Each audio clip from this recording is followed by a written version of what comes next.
Friends, we have an issue that is uh, important but rarely discussed in academic circles, and whoever discusses is labeled as Naxal himself or herself.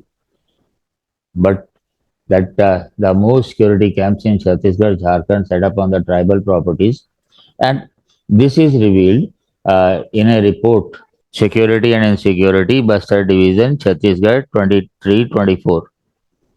What does it say? The paramilitary camps set up in violation of several laws in Bastar and other Adivasi tribal areas hmm, against the local Adivasis. Actually, we have PESA, we have LARR, and we have the Scheduled Tribes and other Forest Dwellers Act, FRA.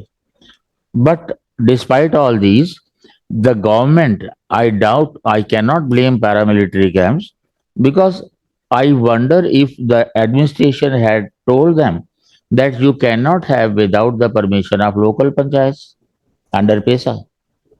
So this is not only the fault of the state, this is a deliberate violation and state does know about the laws. The CRPF people, they have ever had many of their camps in government schools. And ironically, the Naxals would blast those government schools and the government would say, look, they are the enemies of education. Actually, it is between the state and the Naxals. And that is just one case. The most crucial thing is uh, the roads are being constructed and roads are being constructed in a way to encroach more on their lands. The layout and the width of the roads makes it quite clear in many cases that they are meant to facilitate mining operations. A mining bill was passed into act more than a decade ago, and it was decided that 26% of the benefits, the profits which the mining companies have, would be accrued to tribals. But till date, there is no procedure decided about that how that money will be transferred and how the tribal will get into it. But the mining operations are increasing day by day. As of 2022, 51 mining leases have been granted in the Bastar region, of which only 14 are with the public sector. That means the remaining are with the private. The situation is similar in Jharkhand's West Singhbhum district, where at least 30 camps have been set up the same way. The conclusion that is drawn is the peaceful democratic protests against the camps have been ignored or worse suppressed under brutal methods from lathi charge to burning the sites of firing on the protesters. It is apparent that the real purpose of camps is to protect and promote corporate interests, particularly mining interests, at the cost of the Adivasi lives and their constitutional rights.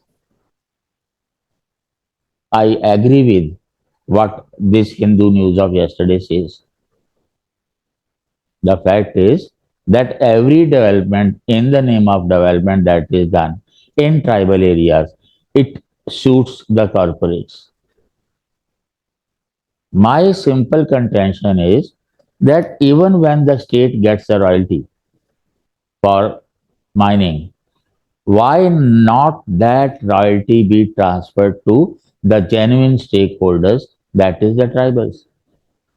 But no attempt is there because there is no tribal leadership was the name. And that way the tribals keep suffering. So, and what has been done in the last 2 years?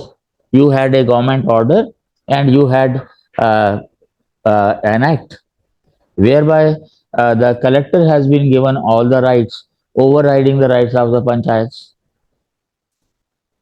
So, unless the government thinks of sincerely implementing FRA, LARR, and PESA, their condition is already doomed and it will doom further and it will remain only a topic of interest to academics only.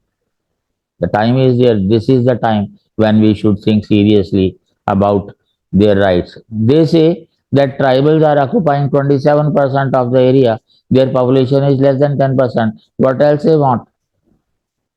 We are encroaching on each of their resources, whether it is water, whether it is plants, jal jungle jameen kind of thing that is there. And what we give them in return? There is no education, there is no health, forget about employment, and the destruction of environment in tribal is much more in tribal areas than you have in other parts of the country. And I've been telling you again and again that for me, the development simply means health, education, employment, environment. And they say, I doubt what the money is sent to tribal goes. And I doubt why no scam has been unearthed for all these areas. We need sincere governments and we need sincere bureaucrats to work upon it. And we must try to give due to them, and particularly the particularly vulnerable tribal groups. Think about it. Thank you.